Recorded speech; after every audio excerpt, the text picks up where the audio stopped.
we start? When I go? All right, let's start. All right. I did it. The first thing I need to get, no, I have 2 presentations ready. The first, are there any cops here? Is the owner of English Station here? Yes. Well, I heard he was an asshole. Evergreen energy, come on. Look, it's a face with a disproportionately big, bushy eyebrow. It's saying, come inside. How did it happen? Well, one day I was with Kevin Ewing passing out flyers for Inside Out, and he said, I want to go in there and take pictures. My presentation doesn't coincide with the slides, so that's just supposed to awe you and surprise you. So be prepared. And after Kevin told me that his idea of going into this building, I was obsessed with going in and getting pictures. And I did. Within 24 hours. I just couldn't stop thinking about it so hard. And I went, and Vin Conti plays a role in this story too, and it develops too. But I went with Vin, and I said, I want to go into English Station. And Vin is the guy that paraglides off East Rock, so he said, yeah, sure, that sounds like a great idea. and we did some recon with my friend Brad, who's also here. And then not Ian, he was there in spirit. He's always there in spirit. But, they actually decided it was too risky to go in, and they thought the cameras were connected to Homeland Security, and didn't want to go in. Well, I wasn't satisfied with that answer. So I heard of a guy named Hans, who actually went in 2 years ago, and I knew it. And we met Hans, like, how do we get in? Well, you climb a fence, and it has barbed wire.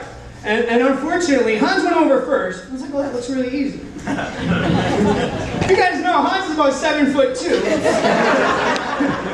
and I'm about 4'8". And I just couldn't leverage myself over the fence enough to get over, so Hans had to come back and boost me up. Which I hate having to say, that's how I actually got in.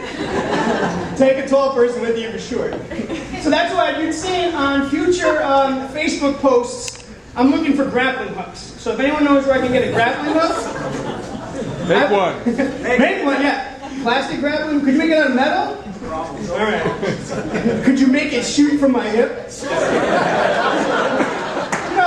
And this is where they actually started deconstructing the whole thing to sell it. That used to be all full with metal. So I posted these pictures on Facebook, and the next day, Paul Bass emailed me or Facebook messaged me and said, those are great pictures. Should we run them? That's just a little asbestos, don't worry about that. and I'm like, yeah, go ahead. And yeah, put my name, let's see what happens. And so far, I haven't gotten arrested. Although I heard the feds were coming tonight, I don't know.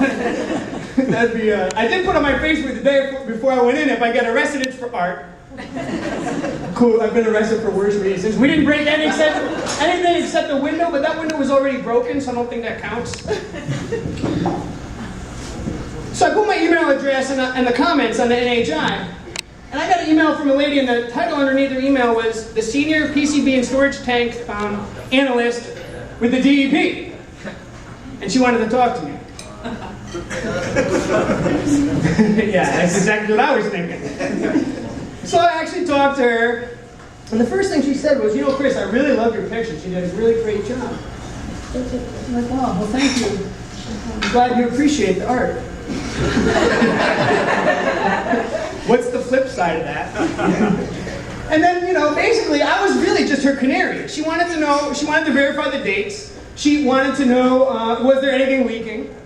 Was there evidence of anyone else in there, other than me and Hans?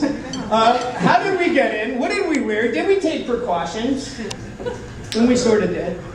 Although I did see Hans last week at TEDx. He's like, were your lungs hurting a little bit the next day? And I said yes. And they were. And I thought it was just me. But it wasn't.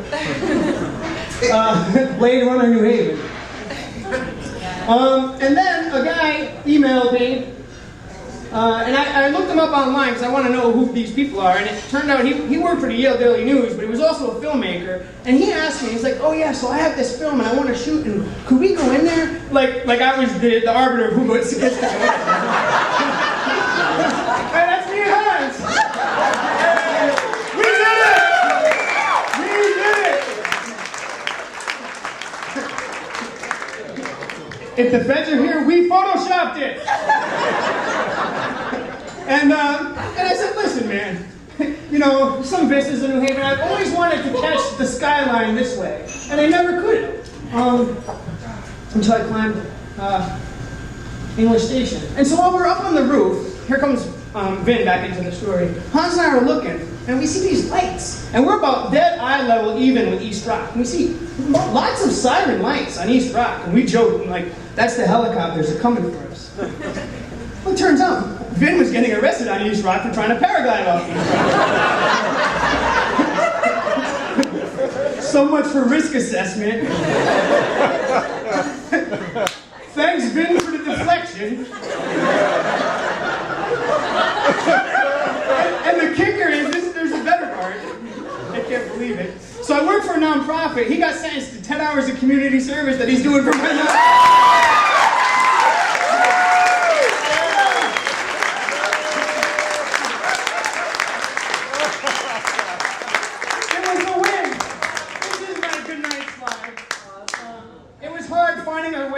It took us 30 minutes to get out of English Station. We didn't want to be in there anymore, but I'm definitely glad we went. You know, I love New Haven, I love our city.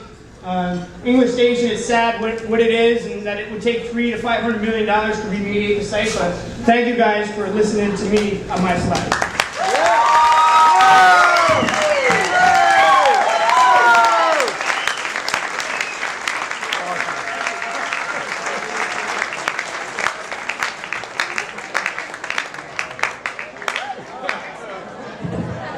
Thank God we don't have anybody after Chris. That would be hard to follow. We'll see you next time. Next one is Summer Edition at the end of August. Thank you.